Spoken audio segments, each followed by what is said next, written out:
Hello दोस्तों, आपका स्वागत है हमारे चैनल राजस्थान नॉलेज में। आज राजस्थान की ज्योग्राफी में पढ़ेंगे राजस्थान की सिंचाई परियोजना के बारे में। तो वीडियो को शुरू करते हैं।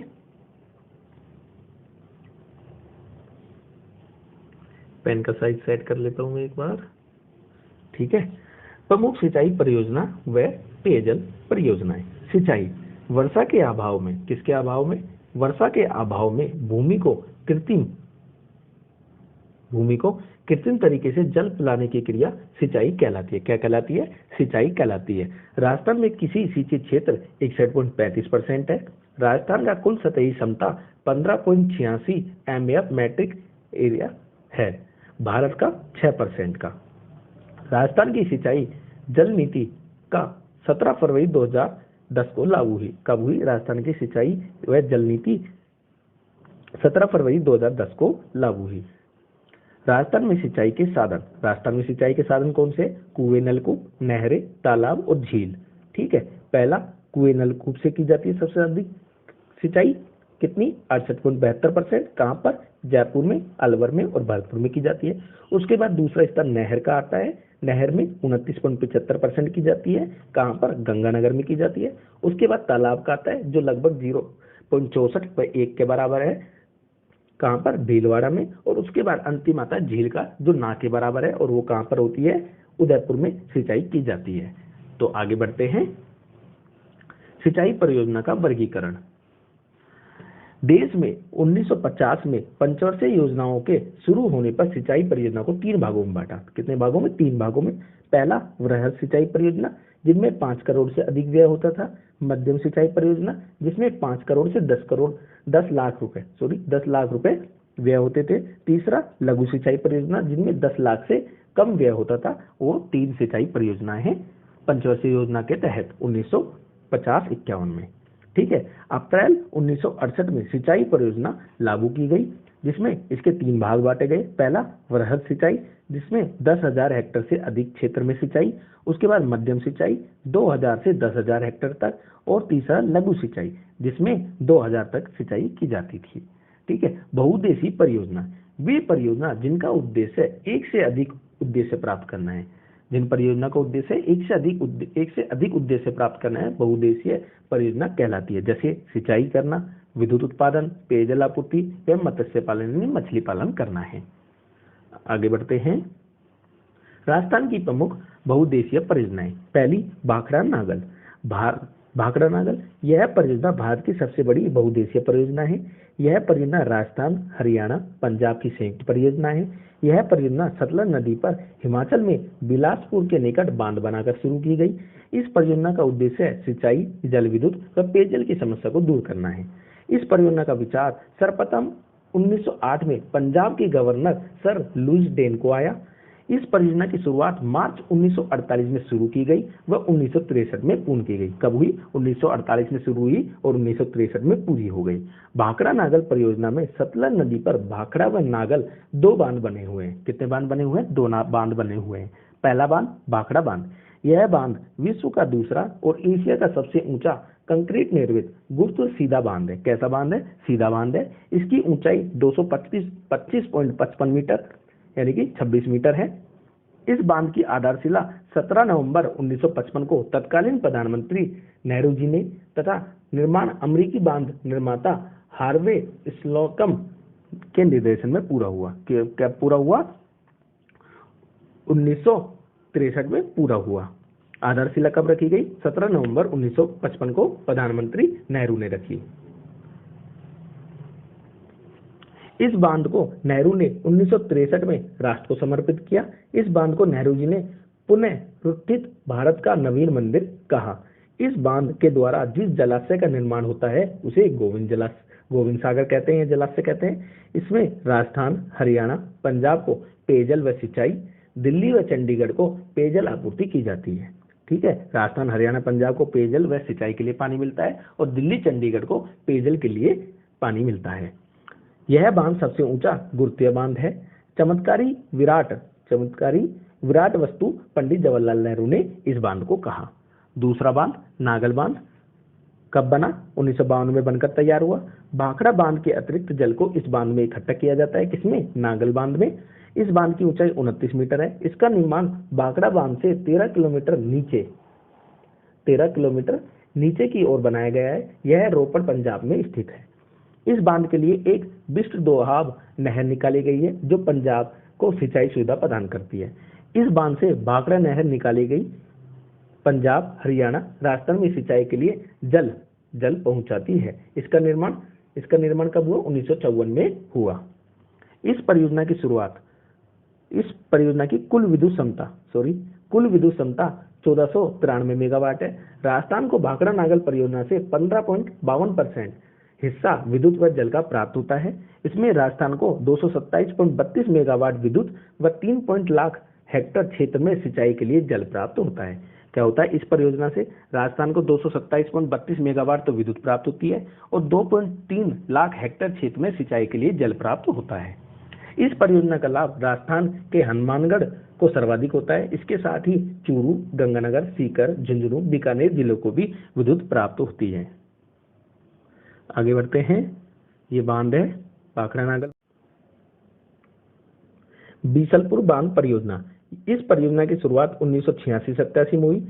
यह परियोजना टोडा रायसिंह तहसील टोंक के पास बीसलपुर गांव में बनास नदी पर बांध बनाकर शुरू की गई। इस बांध की लंबाई 574 मीटर व ऊंचाई 39.5 मीटर है। इस बांध से 2 नहर निकाली गई है। इस परियोजना से जयपुर, अजमेर व जिले के आसपास पेयजल व टोंक जिले के गांवों में सिंचाई के लिए जल उपलब्ध कराया जाता है। सबसे पहले स्काडा सिस्टम है वो इस बांध पर लगाया गया। कौन से बांध पर? बीसलपुर बांध पर लगाया गया। गुड़गांवा नहर या पश्चिमी यमुना लिंक नहर ओखला से निकाली गई है। इस परियोजना की शुरुआत 1966-67 में, सॉरी ये टाइपिंग मिस्टेक होगी, 66-67 में की गई।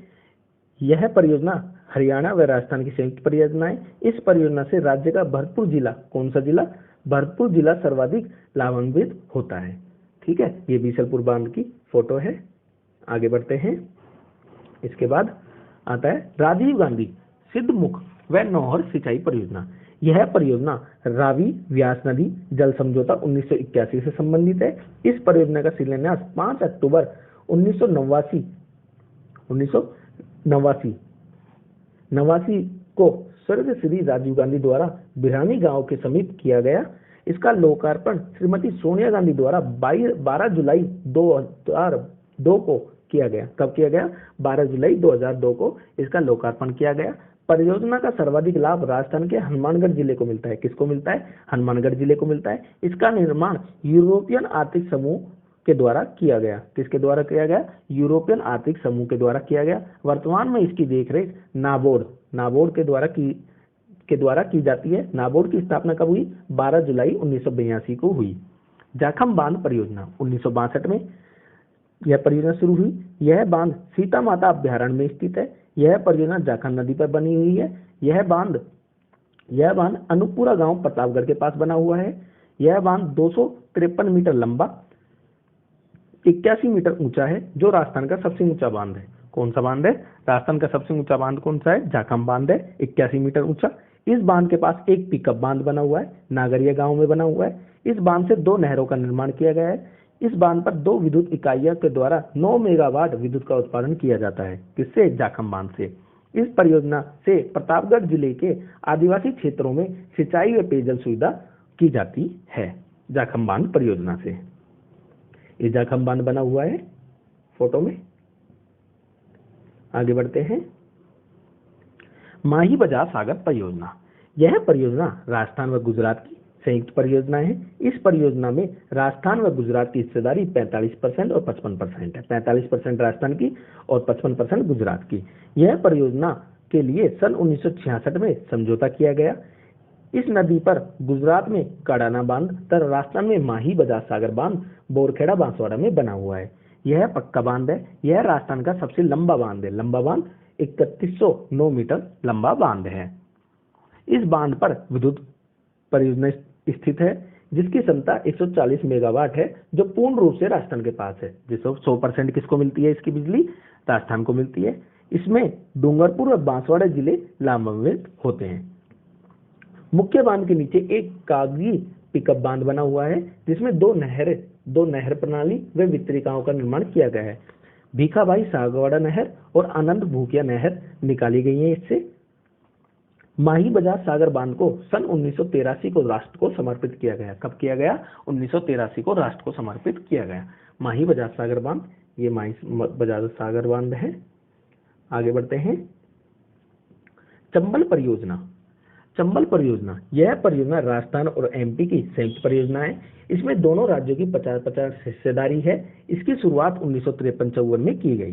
प्रथम चरण में इस चरण में 115 मेगावाट क्षमता के विद्युत ग्रह के साथ गांधी सागर बांध का निर्माण 1959 में मंदसौर एमपी में किया गया। कोटार बैराज बांध का निर्माण 1960 में कोटा में किया गया। दो बांध बने हुए हैं पहले चरण में। इस बांध में सिंचाई की जाती है।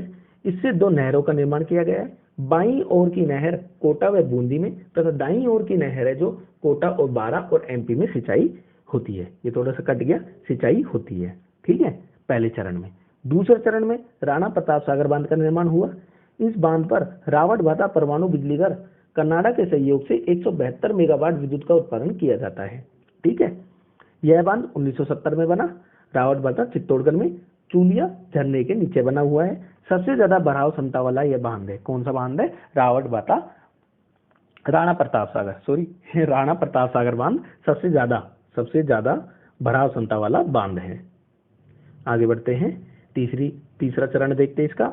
इस चरण में जवाहर सागर बांध बोराबास कोटा में निर्माण हुआ। कब हुआ? 1972 में हुआ जवाहर सागर बांध का। इस बांध पर 99 मेगावाट विद्युत संयंत्र लगे हैं। यह एक पिकअप बांध है। कैसा बांध है? पिकअप बांध है। इस चंबल परियोजना से कुल 386 मेगावाट विद्युत का उत्पादन होता है जो राजस्थान और मध्य प्रदेश में बराबर बांटी जाती है। चंबल नदी से दाईं तरफ लिफ्ट योजना बनाई गई है जिनमें सर्वाधिक सिंचाई कहां पर होती है? बूंदी जिले में होती है। इस नदी से, चंबल नदी से एक लिफ्ट योजना भी बनाई गई है जिससे सर्वाधिक सिंचाई बूंदी जिले में होती है। यह चंबल नदी पर बांध बना हुआ है। आगे बढ़ते हैं। व्यास नदी परियोजना। यह परियोजना सतलज, रावी, व्यास नदी के जल के प्रयोग हेतु राजस्थान, हरियाणा, पंजाब की संयुक्त परियोजना है। हिमाचल में व्यास नदी पर दो बांध बने हुए हैं। पडोर बांध, जिसे देहर बांध कहते हैं, यह बांध हिमाचल प्रदेश में मंडी कस्बे में बना हुआ है। इस बांध से व्यास सतलज लिंक नहर निकालकर देहर हिमाचल में स्थान पर 990 मेगावाट विद्युत ग्रह स्थापित किया गया है। इस विद्युत का, थोड़ा सा कट गया, मैं यहाँ लिख देता हूँ, इस विद्युत का 20% हिस्सा राजस्थान का होगा। कितना होगा? 20% हिस्सा देहर बांध से जो 990 मेगावाट विद्युत उत्पादित होती है उसका 20% हिस्सा राजस्थान का होगा। दूसरा बांध है पोग बांध। यह बांध कांगड़ा जिले, हिमाचल प्रदेश में पोंग स्थान पर बना हुआ है। राजस्थान में पोग बांध से 6.99 MAF पानी सिंचाई के लिए मिलता है। इस बांध का मुख्य उद्देश्य इंदिरा गांधी परियोजना को शीतकाल में जल आपूर्ति करना है। सर्दियों के मौसम में इंदिरा गांधी परियोजना है उसको इस बांध से पानी प्राप्त होता है। इस बांध पर 390 मेगावाट विद्युत क्षमता का संयंत्र लगा हुआ है। इस विद्युत का 59%, कितना? 59% हिस्सा राजस्थान को मिलता है। कुल क्षमता कितनी है इसकी? 477 मेगावाट। इराडी आयोग 1986 ने रावी और व्यास नदी के अतिरिक्त जल के उपयोग की सलाह दी जिसके तहत 8.6 क्यूएसके फीट का हिस्सा राजस्थान को आता है। कितना आता है? 8.6 क्यूएसके फीट हिस्सा राजस्थान को आता है, इराडी आयोग ने 1986 में। आगे बढ़ते हैं। लखवार परियोजना हरियाणा व राजस्थान की संयुक्त परियोजना है। इस परियोजना में राजस्थान को यमुना के पानी के वितरण को लेकर 1994 में राज्यों के बीच एक समझौता हुआ। समझौते के अनुसार ताजे वाले हेड से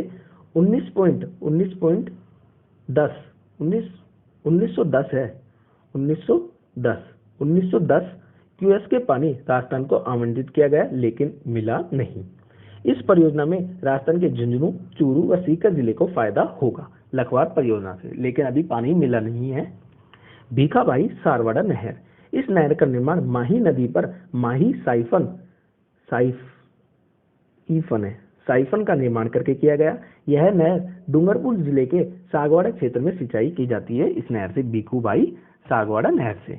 धौलपुर लिफ्ट सिंचाई व पेयजल परियोजना। यह लिफ्ट परियोजना चंबल नदी पर सागरवाड़ा गांव से निकाली जाती है। इस परियोजना से धौलपुर, राजाखेड़ा, सैदपुर तहसील में सिंचाई की जाती है। किसमें की जाती है? धौलपुर, राजाखेड़ा और सैदपुर तहसील में सिंचाई की जाती है। धौलपुर जिले के ग्रामीण क्षेत्रों में पेयजल की आपूर्ति भी धौलपुर लिफ्ट सिंचाई परियोजना से की जाती है। आगे बढ़ते हैं। 12वीं परियोजना है सिद्धमुख रतनपुरा वितरिका। यह सिद्धमुख नौहर परियोजना से संबंधित है। परमाणु परीक्षणों के कारण यूरेनियम आर्थिक समुदाय इससे अलग हो गया और इसका निर्माण रुक गया। क्या हो गया? रुक गया। लेकिन नाबोर्ड जो भारत का है, नाबोर्ड के द्वारा इसे पुनः शुरू किया गया और इसके द्वारा हनुमानगढ़, चूरू जिलों में सिंचाई की जाती है। रेणुका बहुउद्देशीय परियोजना। केंद्रीय जल संसाधन मंत्री ने ऊपरी यमुना बेसिन में निर्मित होने वाली रेणुका परियोजना के निर्माण के लिए 11 जनवरी 2019 को 11 जनवरी 2019 को 6 राज्यों के सीएमओ के साथ समझौते पत्र पर हस्ताक्षर किए। इन 6 राज्यों में उत्तर प्रदेश है, राजस्थान, उत्तराखंड, हरियाणा, दिल्ली और हिमाचल प्रदेश शामिल है। इस परियोजना के तहत 40 मेगावाट बिजली का उत्पादन हिमाचल प्रदेश ऊर्जा निगम के द्वारा किया जाएगा। रेणुका बहुउद्देशीय परियोजना पर ईसरदा बांध पेयजल आपूर्ति परियोजना। ईसरदा गांव में सवाई माधोपुर में बनास नदी के अतिरिक्त जल के उपयोग हेतु बांध बनाया जा रहा है। इस परियोजना से जयपुर, टोंक, सवाई माधोपुर जिलों में पेयजल व सवाई माधोपुर जिले को सिंचाई के लिए जल पूर्ति होगी। ईसरदा बांध परियोजना से ईसरदा बांध पर एक कॉफर बांध ऊपर की तरफ बनाया जा रहा है, जिससे टोंक जिले में पेयजल आपूर्ति होगी। आगे बढ़ते हैं। नर्मदा नहर परियोजना 15वीं परियोजना। यह परियोजना गुजरात में नर्मदा नदी पर सरदार सरोवर बांध परियोजना बनाकर शुरू की गई। इस परियोजना में गुजरात, राजस्थान, महाराष्ट्र और एमपी की संयुक्त परियोजना है। इसमें 1400 मेगावाट विद्युत उत्पादन का लक्ष्य रखा गया है। इस बांध से नर्मदा नहर निकाली गई है, जो गुजरात में 458 किलोमीटर व राजस्थान में 74 किलोमीटर बहती है। राजस्थान में जालोर के सांचौर तहसील में सील गांव के समीप बने 0 पॉइंट तक 18 मार्च 2008 को नर्मदा नहर का पानी पहुंच गया। कहां पहुंच गया? जालोर के सांचौर तहसील के सील गांव में।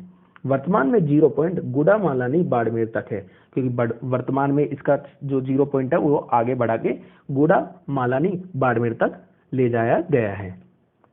नर्मदा नहर से 3 लिफ्ट नहरों का निर्माण किया गया है। पहला पनोरिया लिफ्ट नहर बाड़मेर में सिंचाई की जाती है, भादरिया लिफ्ट नहर बाड़मेर में सिंचाई की जाती है और सांचौर लिफ्ट नहर से जालोर में सिंचाई की जाती है।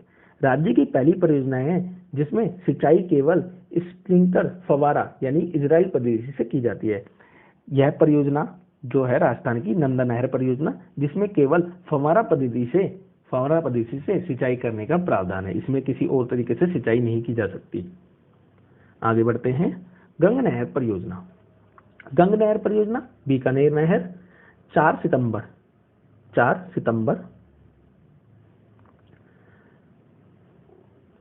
सितंबर 1920 में पंजाब के बहावलपुर व बीकानेर रियासत के मध्य इस नहर के लिए समझौता हुआ। इसकी प्रथम परियोजना राजस्थान की यह प्रथम परियोजना है गंग नहर परियोजना। इस परियोजना का शिलान्यास 5 दिसंबर 1921 को स्वयं बीकानेर के महाराज गंगा सिंह ने किया। किसने किया? बीकानेर के महाराज गंगा सिंह ने किया। 26 अक्टूबर 1927 को इसका विधिवत शुभारंभ लॉर्ड इरविन ने किया। किसने किया? लॉर्ड इरविन ने किया। यह स्वतंत्रता से पहले की परियोजना है। यह नहर फिरोजपुर पंजाब के निकट हुसैनीवाला में सतलज नदी से निकलकर शिवपुर हेड तक आती है। राजस्थान में प्रवेश खरखा गंगानगर से राजस्थान में यह नहर प्रवेश करती है। इसकी कुल लंबाई 129 किलोमीटर है। पंजाब में 112 और राजस्थान में 117 किलोमीटर।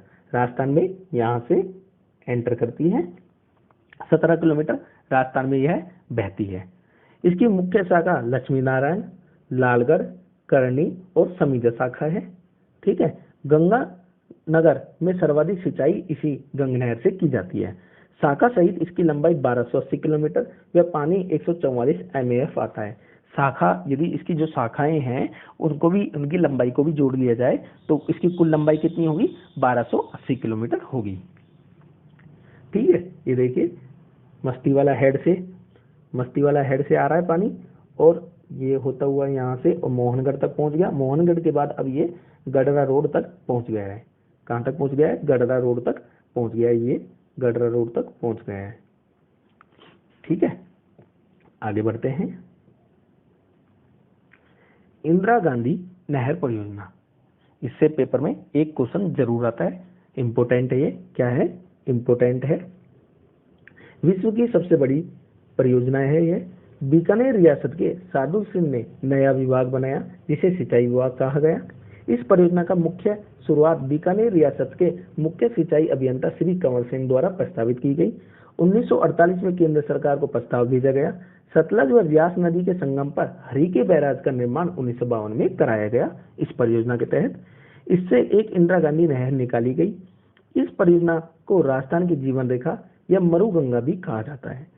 इस परियोजना राजस्थान नहर की आधारशिला, इस परियोजना जिसका नाम राजस्थान नहर की आधारशिला है, उसे 31 मार्च 1958 को तत्कालीन गृह मंत्री गोविंद वल्लभ पंत के द्वारा रखी गई। किसके द्वारा रखी गई आधारशिला? 31 मार्च 1958 को तत्कालीन गृह मंत्री श्री गोविंद वल्लभ पंत के द्वारा रखी गई।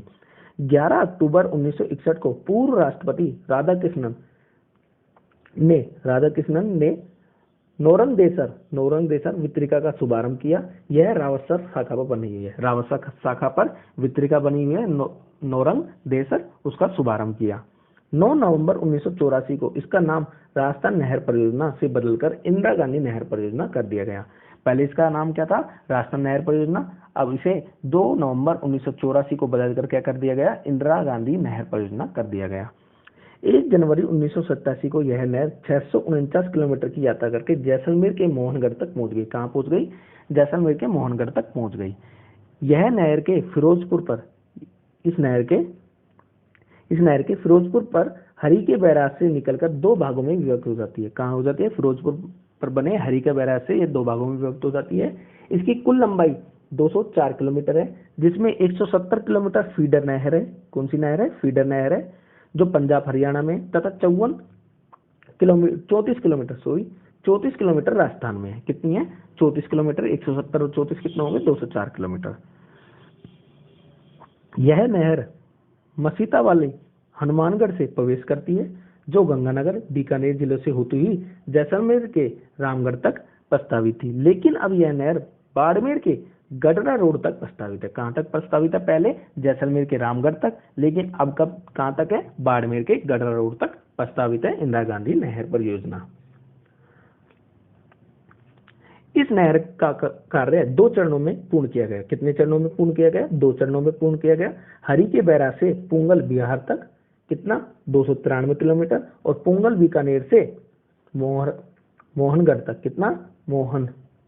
मोहनगढ़ जैसलमेर तक 256 किलोमीटर। इसलिए मोहनगढ़ जैसलमेर को इस नहर का 0 पॉइंट कहा जाता है। मोहनगढ़ से एक शाखा बाबा रामदेव शाखा नाम से गडरा रोड बाड़मेर तक निकाली गई है। इंदिरा गांधी नहर परियोजना में स्क्वाडर सिस्टम स्थापित किया गया है।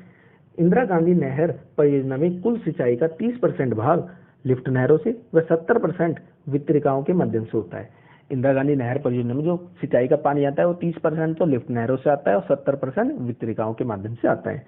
वर्तमान में सिंचाई 16.17 लाख हेक्टेयर में की जाती है। गंगानगर, हनुमानगढ़, बीकानेर, बाड़मेर, जैसलमेर, जोधपुर, चूरू, नागौर जिलों में सिंचाई व पेयजल के लिए आपूर्ति होती है। गंगानगर, हनुमानगढ़, बीकानेर, बाड़मेर, जैसलमेर, जोधपुर, चूरू, नागौर, झुंझुनू और सीकर।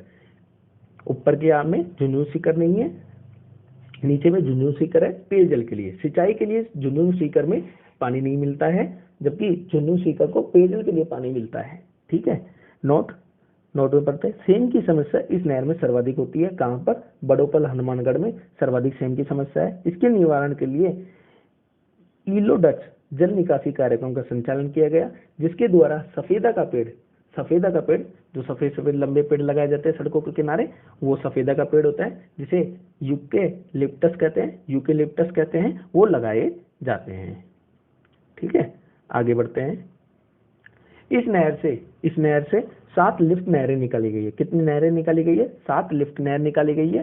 पहली चौधरी कुंभाराम लिफ्ट नहर, जिसे नौहरसाब लिफ्ट नहर भी कहते हैं, हनुमानगढ़, चूरू और झुंझुनू में। दूसरी कंवरसेन लिफ्ट नहर, जिसे बीकानेर लूणकरणसर लिफ्ट नहर भी कहते हैं, बीकानेर गंगा नहर में सबसे लंबी लिफ्ट नहर है। पन्नालाल बारूपल लिफ्ट नहर, जिसे गजनेर लिफ्ट नहर भी कहते हैं, बीकानेर नागौर में। चौथा वीर तेजाजी लिफ्ट नहर, बहरूदान बांगड़सर लिफ्ट नहर बीकानेर में है।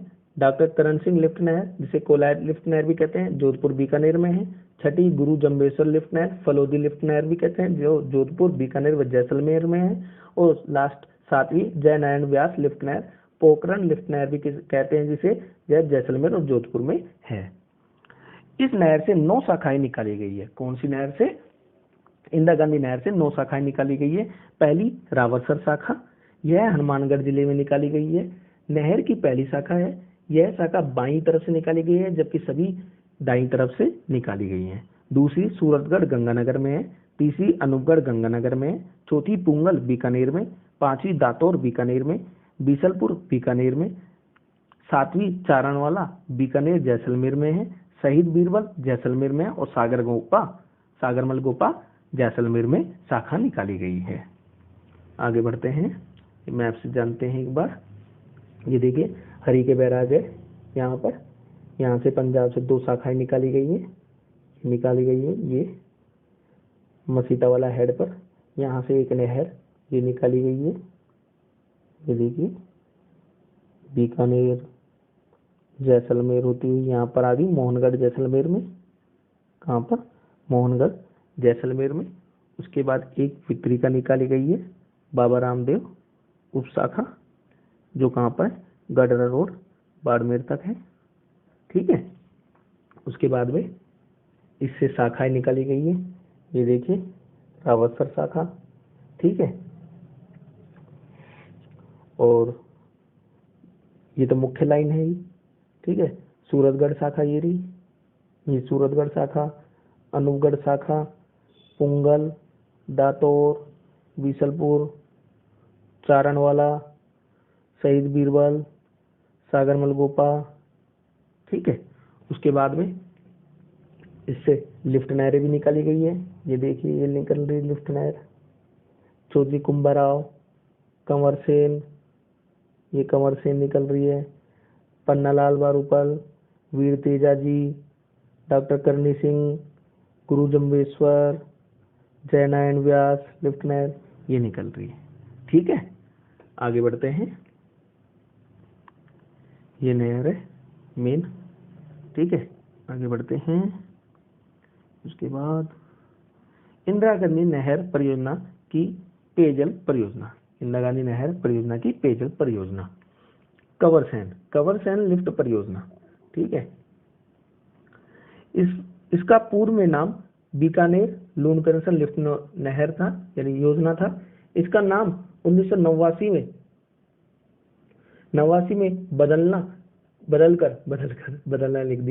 बदलकर कंवरसेन लिफ्ट परियोजना के नाम से जाना जाता है।